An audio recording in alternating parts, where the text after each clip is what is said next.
হাত তুলো সবাই, হাত তুলো, মিছিল বন্ধ করো।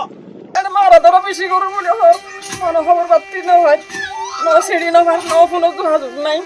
মনিরা বেগমের স্বামী মঞ্জুর আলম আর দেবর নুরুল আলম গত ২৬ আগস্ট সাগর থেকে তাদের ধরে নিয়ে যায় মিয়ানমারের সশস্ত্র বিদ্রোহী গোষ্ঠী আরাকান আর্মি। গত ২৩ দিন ধরে মনিরা বেগম জানেন না তার স্বামী ও দেবর কোথায় আছে, কেমন আছে। তিনি এও জানেন না আদৌ তারা ফিরবে কি ফিরবে না। আজ যে ২০ দিন পর্যন্ত এখনো অফিস খবর না পাই, অন্য দেশের মাঝে যোগাযোগ করি ফেরে, দেশের মা এখনো যোগাযোগ নাই, এখনো মরি গিয়ে বাঁচি আছে আর নও জানি। এখন আর তো হাত দিলে তো অনেক কষ্ট, আর এখনো আর কিছু করিবার নাই, আর এখন মরি গিয়ে বাঁচি আছে আর কিছু না জানি। আর তো দুয়া ব্যবসা আছে,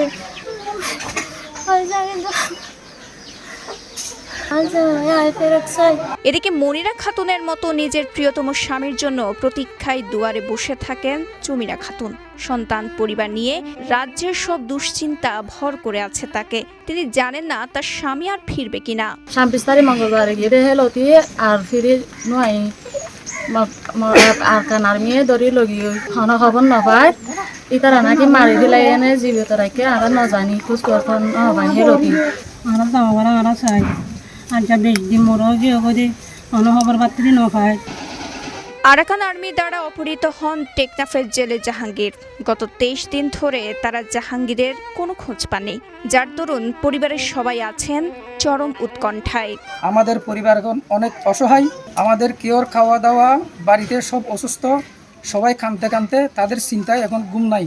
আমাদের ভাইদেরকে যেন আমরা সুস্থভাবে তাড়াতাড়ি আমরা ফিরিয়ে পাই। কি মারা ধরা বেশি করে বলে হদ্দুমুনা দাঁত এখন খবর টবর কিছু না হয় তো সরকারের হাতে আয়া বিধান চাই।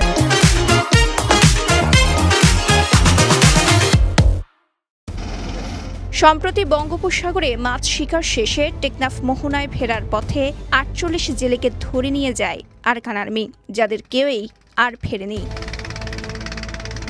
সাগরের নিরাপত্তায় নিয়োজিত কোস্টগার্ড ও সীমান্তে নিয়োজিত বিজিবি বলছে, জেলেরা মিয়ানমারের জলসীমায় গিয়ে মাছ শিকার করার দরুন আরাকান আর্মির হাতে ধরা পড়ছে।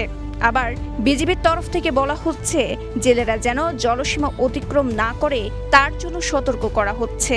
রিসেন্টলি এটা আরাকান আর্মি কর্তৃক বাংলাদেশের জেলেদেরকে আটকের সংখ্যা বৃদ্ধি পেয়েছে, বাট আমরা যাদেরকে আটক করা হয়েছে তাদেরকে উদ্ধারের পরবর্তীতে আমরা বলতে পারবো যে এটা আসলে কি, তাদের উদ্দেশ্যটা কি। তালিকাটা রয়েছে, আমরা এই তালিকা ধরেই আমরা আরাকান আর্মির সাথে অন্যান্য আইন শৃঙ্খলা বাহিনীর সমন্বয়ের মাধ্যমে তাদেরকে ফিরিয়ে আনার চেষ্টা করছি। এদিকে আটক জেলেদের দেশে ফেরত আনতে বিজিবি নিজস্ব কৌশলে চেষ্টা চালাচ্ছে জানিয়ে বাহিনীটির সেক্টর কমান্ডার মহিউদ্দিন আহমেদ জানান, আরাকান আর্মির সাথে অফিসিয়ালি যোগাযোগ করা তাদের পক্ষে সম্ভব হচ্ছে না, যার দরুন বিভিন্ন মাধ্যমে যোগাযোগ করতে গিয়ে ফেরানোর প্রক্রিয়া বিলম্ব হচ্ছে। আরাকান আর্মির হাতে আটক আছে, তাদের সাথে যোগাযোগ চলমান আছে, তাদেরও কিছু প্রসিডিউর আছে, সেই প্রসিডিউর তারা ফলো করে তারা আশ্বাস দিয়েছে এই জেলেদেরকে আমাদেরকে হ্যান্ডওভার করবে।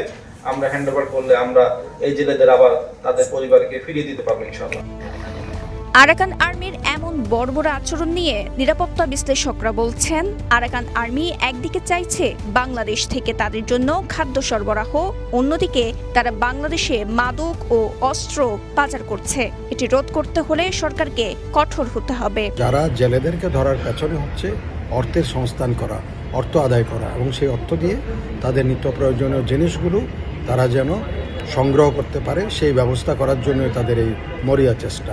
তথ্য বলছে, গত ডিসেম্বর থেকে এই পর্যন্ত সমুদ্র থেকে মিয়ানমারের সশস্ত্র বিদ্রোহী গোষ্ঠী আরাকান আর্মি ২২৮ জন জেলেকে ধরে নিয়ে গেছে। এর মধ্যে বিজিবির প্রচেষ্টায় ১২৪ জনকে ফেরত আনা গেছে, বাকিরা এখনও আটকা আছেন আরাকান আর্মির হাতে। কক্সবাজারের টেকনাফ থেকে রহমতুল্লাহর পাঠানো তথ্যচিত্রে সাফা মারওয়া, কালের কণ্ঠ।